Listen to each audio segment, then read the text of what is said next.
Corona ಕಾರ್ಮೋಡ ಸದ್ಯಕ್ಕೆ ನಮ್ಮಿಂದ ದೂರ ಆಗುವಂತಹ ಯಾವುದೇ ಲಕ್ಷಣಗಳು ಗೋಚರವಾಗ್ತಾ ಇಲ್ಲ. ಮತ್ತೊಮ್ಮೆ ಮಗದೊಮ್ಮೆ ಅದೇ ಕೊರೋನಾ ಹೆಸರು ಮುನ್ನೆಲೆಗೆ ಬರ್ತಾ ಇದೆ.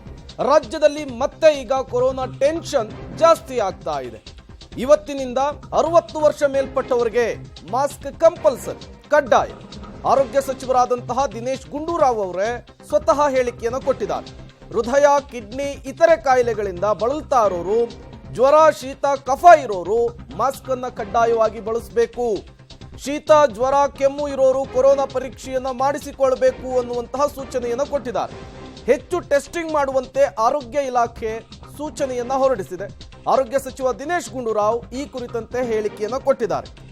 ಯಾವ ಒಂದು ಹೆಸರನ್ನ ಕೇಳಿದ್ರೆ ಇಡೀ ವಿಶ್ವದ ಜನ ಭಯ ಬೀಳ್ತಾ ಇದ್ರು, ಯಾವ ಪದವನ್ನ ಮತ್ತೆ ಜನ ಕೇಳಬಾರ್ದು ಅಂತ ಅಂದ್ಕೊಂಡಿದ್ರು, ಆ ಹೆಸರು ಮತ್ತೊಮ್ಮೆ ಮುನ್ನೆಲೆಗೆ ಬಂದಿದೆ. ಅದೇ ಕೊರೋನಾ. ಕೇರಳದಲ್ಲಿ ಕೊರೋನಾ ಪ್ರಕರಣಗಳ ಸಂಖ್ಯೆ ಜಾಸ್ತಿ ಆಗ್ತಾ ಇದೆ. 2 ಸಾವುಗಳು ಸಂಭವಿಸಿದೆ. ಸಹಜವಾಗಿಯೇ ರಾಜ್ಯದಲ್ಲಿ ಹೈ ಅಲರ್ಟ್ ಅನ್ನು ಕೈಗೊಳ್ಳಲಾಗ್ತಾ ಇದೆ. ಮುಂಜಾಗೃತಾ ಕ್ರಮಗಳನ್ನು ತೆಗೆದುಕೊಳ್ಳಲಾಗ್ತಾ ಇದೆ. ಇದೇ ವಿಚಾರಕ್ಕೆ ಸಂಬಂಧಪಟ್ಟಂತೆ ಆರೋಗ್ಯ ಸಚಿವರು ಕೂಡ ಮಾತನಾಡಿದ್ದಾರೆ. ಹಾಗಾದ್ರೆ 60 ವರ್ಷ ಮೇಲ್ಪಟ್ಟವರಿಗೆ ಮಾಸ್ಕ್ ಕಡ್ಡಾಯ. ಆರೋಗ್ಯ ಸಚಿವರು ಹೇಳಿದ್ದೇನು ನೋಡ್ತಾ ಹೋಗೋಣ. ಇವತ್ತು ಸಂಜೆಯೇ ಸರ್ಕಾರ ಈ ಕುರಿತಂತೆ ಅಧಿಕೃತವಾಗಿ ಆದೇಶವನ್ನು ಹೊರಡಿಸುತ್ತೆ. ಅಫಿಷಿಯಲ್ ಆಗಿ ಒಂದು ಅನೌನ್ಸ್ಮೆಂಟ್ ಅನ್ನು ರಿಲೀಸ್ ಮಾಡುತ್ತೆ. ಅದರಲ್ಲಿ 60 ವರ್ಷ ಮೇಲ್ಪಟ್ಟವರು ಮಾಸ್ಕ್ ಅನ್ನ ಕಂಪಲ್ಸರಿಯಾಗಿ ಧರಿಸಬೇಕು ಅನ್ನುವಂತಹ ಸೂಚನೆಯನ್ನ ಹೊರಡಿಸಲಾಗುತ್ತೆ. ಇವತ್ತು ಸಂಜೆಯೇ ಸರ್ಕಾರ ಈ ಆದೇಶವನ್ನು ಹೊರಡಿಸುವಂತಹದ್ದು. ಪ್ರಮುಖವಾಗಿ ಈ ಹೃದಯದ ಸಮಸ್ಯೆ ಇರೋರು, ಕಿಡ್ನಿ ಸಮಸ್ಯೆ ಇದ್ರೆ ಅವರು ಮಾಸ್ಕ್ ಅನ್ನು ಧರಿಸಲೇಬೇಕು ಮುಂಜಾಗೃತಾ ಕ್ರಮವಾಗಿ. ಮತ್ತೊಮ್ಮೆ ಈ ಕೊರೋನಾ ಕಂಟಕದಿಂದ ಪಾರಾಗಬೇಕು ಅಂದ್ರೆ ಮೊದಲ ಆಯ್ಕೆ, ಮೊದಲ ಆಪ್ಷನ್ ಅಂದ್ರೆ ಅದು ಮಾಸ್ಕ್. ಅದರ ಜೊತೆಗೆ ಜ್ವರ, ಕಫ, ಶೀತ ಇದ್ರೆ ಮಾಸ್ಕ್ ಅನ್ನ ಕಂಪಲ್ಸರಿಯಾಗಿ ಧರಿಸಿ.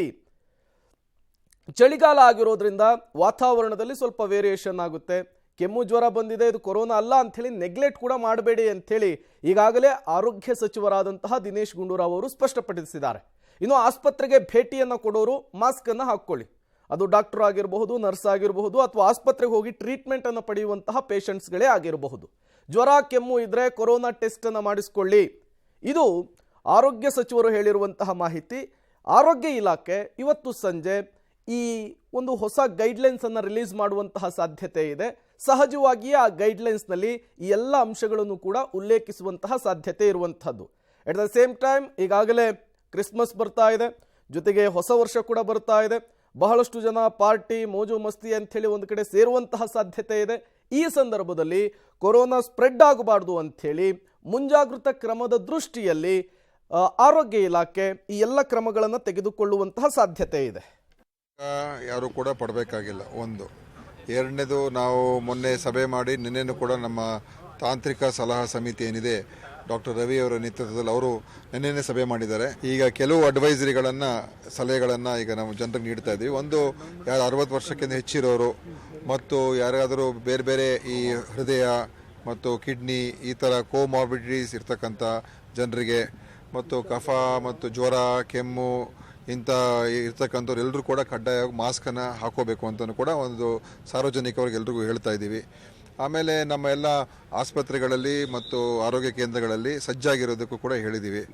ಹಾಗೆಯೇ ಇನ್ನು ಈ ಬಾರ್ಡರ್ ಜಿಲ್ಲೆಗಳೇನಿದೆ ಇಲ್ಲಿ ಹೆಚ್ಚಿನ ನಿಗ್ರಹ ಇನ್ನೂ ಹೆಚ್ಚಾಗಿರಬೇಕು. ಕೊಡಗು ಮತ್ತು ಮಂಗಳೂರು ಮತ್ತು ಚಾಮರಾಜನಗರ ಇಲ್ಲಿ, ಯಾಕಂದರೆ ಕೇರಳ ಬಾರ್ಡ್ರು ಇರುವಂಥ ಜಿಲ್ಲೆಗಳು. ಸೊ ಹೆಚ್ಚು ನಿಗಾವನ್ನು ವಹಿಸಬೇಕು ಅಂತಲೂ ಕೂಡ ಹೇಳಿದ್ದೀವಿ.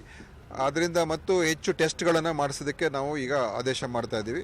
ಯಾರ್ಯಾರಿಗೆ ಈ ಇನ್ಫ್ಲೂಯೆನ್ಸಾ ಇರ್ತಕ್ಕಂಥ ಕಾಯಿಲೆಗಳು ಅಥವಾ ಯಾರಿಗೆ ಈ ಸಾರಿ ಅಂತ ಹೇಳ್ತೀವಿ, ಅಂದರೆ ರೆಸ್ಪಿರೇಟರಿ ಇನ್ಫೆಕ್ಷನ್ಸ್ ಇರ್ತಕ್ಕಂಥವ್ರಿಗೆ ಅವರಿಗೆ ಕಡ್ಡಾಯವಾಗಿ ಕೋವಿಡ್ ಟೆಸ್ಟನ್ನು ಮಾಡುವಂಥದ್ದು ಕೂಡ ಹೇಳಿದ್ದೀವಿ. ಆವಾಗ ನಮ್ಗೆ ಗೊತ್ತಾಗ್ತದೆ ಇನ್ಫೆಕ್ಷನ್ಸ್ ಹೆಚ್ಚಾಗ್ತಾಯಿದೆ ಇಲ್ವಾ ಅಂತ. ತದನಂತರ ಮುಂದೆ ಏನು ಮಾಡಬೇಕು ತೀರ್ಮಾನ ಮಾಡ್ತೀವಿ. ಈಗ ಆ ಹಂತದಲ್ಲಿದೆ. ಗಡಿಯಲ್ಲೂ ಕೂಡ ಹೆಚ್ಚು ನಿಗಾ ವಹಿಸಿ ಅಂತ ಹೇಳಿದ್ದೀವಿ. ಮತ್ತು ಟೆಸ್ಟಿಂಗನ್ನು ಹೆಚ್ಚು ಮಾಡೋಕ್ಕೆ ಹೇಳಿದ್ದೀವಿ. ಟೆಸ್ಟ್ ಹೆಚ್ಚು ಮಾಡ್ತೀವಿ. ಯಾರ್ಯಾರ ಮೇಲೆ ಸಂಶಯ ಇದೆ ಅಥವಾ ಯಾರ್ಯಾರಿಗೆ ಸಿಂಪ್ಟಮ್ಸ್ ಇರ್ತದೆ ಅವರೆಲ್ಲರೂ ಕೂಡ ಕಡ್ಡಾಯವಾಗಿ ಟೆಸ್ಟ್ ಮಾಡ್ಕೊಳ್ಳೋಕೆ ಹೇಳ್ತಾ ಇದ್ದೀವಿ. ಸೊ ಇನ್ನು 2-3 ದಿವಸದಲ್ಲಿ ಗೊತ್ತಾಗ್ತದೆ ಏನಾದರೂ ಇನ್ಫೆಕ್ಷನ್ಸ್ ಹೆಚ್ಚಾಗ್ತಾ ಇದೆಯಾ ಇಲ್ವಾ. ನಾವು ಕೋವಿಡ್ ಟೆಸ್ಟ್ ಜಾಸ್ತಿ ಮಾಡಿದಾಗ ಹೆಚ್ಚು ಜನ ಪಾಸಿಟಿವ್ ಬರೋಕ್ಕೆ ಶುರುವಾದರೆ ಅವಾಗ ನಾವು ಈ ಮುಂದೆ ಏನು ಕ್ರಮ ತಗೊಳ್ಬೇಕು ಅಂತ ಮುಂದೆ ನಾವು ತೀರ್ಮಾನ ಮಾಡ್ಬೋದು. ಈಗಲೇ ನಾವು ಎಲ್ಲ ನಿಷೇಧ ಮಾಡೋದು ಅಥವಾ ನಿಲ್ಲಿಸುವಂಥದ್ದು ಅದೆಲ್ಲ ಏನು ಅವಶ್ಯಕತೆ ಸದ್ಯಕ್ಕೇನಿಲ್ಲ. ಅದೆಲ್ಲ ಯಾವುದು ಸ್ಟಾಪ್ ಮಾಡೋಕ್ಕೆ ಹೋಗಲ್ಲ. ಯಾಕಂತ ಹೇಳಿದ್ರೆ ಆ ಪರಿಸ್ಥಿತಿ ಏನಿಲ್ಲ. ಜನ ಓಡಾಡಬಾರ್ದು, ಜನ ಸೇರಬಾರ್ದು, ಅದೆಲ್ಲ ಆ ಥರ ಪರಿಸ್ಥಿತಿ ಏನಿಲ್ಲ. ಈಗ ಸಹಜ ಸ್ಥಿತಿಯಲ್ಲೇ ಇದೆ. ಅದಕ್ಕೆ ಅದನ್ನು ನಾವು ದಿವಸ ಅದನ್ನು ಮಾನಿಟರ್ ಮಾಡ್ತೀವಿ. ಅದು ನೋಡ್ತಾ ಬೇರೆ ಥರ ಏನಾದರೂ ಒಂದು ನಮಗೆ ಮಾಹಿತಿಗಳು ಬಂದರೆ ತದನಂತರ ಏನು ಮಾಡಬೇಕು ಅಂತ ಹೇಳ್ತೀವಿ. ಈಗಲೇ ನಾವು ಎಲ್ಲವನ್ನು ಕೂಡ ನಿಲ್ಲಿಸಬೇಕು, ಸೇರಬಾರ್ದು ಅದೆಲ್ಲ ಏನಿಲ್ಲ. ಯಾರಿಗೆ 60 ವರ್ಷಕ್ಕಿಂತ ಹೆಚ್ಚಿರೋರು ಅವ್ರು ಮಾಸ್ಕ್ಗಳು ಹಾಕ್ಕೊಂಡ್ರೆ ಒಳ್ಳೆಯದು. ಯಾರಿಗೆ ಸ್ವಲ್ಪ ಕೆಮ್ಮು, ನೆಗಡಿ ಅಥವಾ ಉಸಿರಾಟದ ತೊಂದರೆ ಅಂಥವ್ರಿಗೆಲ್ಲರೂ ಕೂಡ ಮಾಸ್ಕ್ ಹಾಕೊಳ್ಳಿ ಅಂತ ಅವರು ಕಡ್ಡಾಯ ಮಾಡ್ತೀವಿ. ಮತ್ತು ಯಾರಿಗೆ ನಮ್ಮ ಡಾಕ್ಟರ್ ಹೇಳಿದಾಗೆ, ನಮ್ಮ ಮಂತ್ರರು ಹೇಳಿದಾಗೆ ಕೋಮಾರ್ಬಿಡಿಟೀಸ್ ಇರ್ತದೆ, ಅವ್ರಿಗೆ ಹಾರ್ಟ್ ಪ್ರಾಬ್ಲಮ್ಸ್, ಕಿಡ್ನಿ ಪ್ರಾಬ್ಲಮ್ಸ್ ಈ ಥರ ಎಲ್ಲ ಇರ್ತದೆ, ಅವರು ಕೂಡ ಮಾಸ್ಕ್ ಹಾಕೊಂಡ್ರೆ ಒಳ್ಳೆಯದು. ಯಾಕಂದರೆ ಅವರು ಇಮ್ಯುನಿಟಿ ಕಮ್ಮಿ ಇರ್ತದೆ. ಮತ್ತಷ್ಟು ಡೀಟೇಲ್ಸನ್ನು ಕೊಡ್ತಾರೆ ನಮ್ಮ ಪ್ರತಿನಿಧಿ ಮಲ್ಲಿಕಾರ್ಜುನ್, ದೂರವಾಣಿ ಸಂಪರ್ಕದಲ್ಲಿ ಜಾಯ್ನ್ ಆಗಿದ್ದಾರೆ.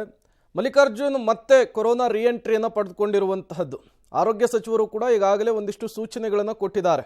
ಅಧಿಕೃತವಾಗಿ ಇವತ್ತು ಸಂಜೆ ಕೂಡ ಅಫಿಷಿಯಲ್ ಆಗಿ ಅನೌನ್ಸ್ಮೆಂಟ್ ಆಗುವಂತಹ ಸಾಧ್ಯತೆ ಇದೆ, ಮಾರ್ಗಸೂಚಿ ರಿಲೀಸ್ ಆಗುವಂತಹ ಸಾಧ್ಯತೆ ಇದೆ. ಡೀಟೇಲ್ಸ್ ಏನು ಕೊಡ್ತೀರಿ ಅಂತ? ಖಂಡಿತವಾಗ್ಲೂ ಪ್ರೇಮ್, ಕೇರಳದಲ್ಲಿ ರೂಪಾಂತರಿ ವೈರಸ್ ನ ಏನು ಪತ್ತೆಯಾಗಿರ್ತಕ್ಕಂಥ ಹಿನ್ನೆಲೆಯಲ್ಲಿ ಗಡಿ ಜಿಲ್ಲೆ ಏನು ಕೇರಳವನ್ನ ಹೊಂದಿರತಕ್ಕಂತ ಆ ಗಡಿ ಜಿಲ್ಲೆಗಳು ಮಂಗಳೂರು ಇರ್ಬೋದು, ಚಾಮರಾಜನಗರ, ಕೊಡಗು ಜಿಲ್ಲೆಗಳಲ್ಲೂ ಕೂಡ ಒಂದ್ ರೀತಿ ಜಿಲ್ಲೆಯ ಜನರಲ್ಲೇ ಕೂಡ ಒಂದ್ ರೀತಿ ಕಳವಳ ಕೂಡ ಹೆಚ್ಚಾಗ್ತಿದೆ. ಈ ನಿಟ್ಟಿನಲ್ಲಿ ಇದೀಗ ಆರೋಗ್ಯ ಇಲಾಖೆ ಕೂಡ ಎಲ್ಲಾ ರೀತಿಯ ಏನು ಅಗತ್ಯ ಕ್ರಮಗಳನ್ನ ಕೂಡ ಕೈಗೊಳ್ಳಲಾಗ್ತಾ ಇದೆ.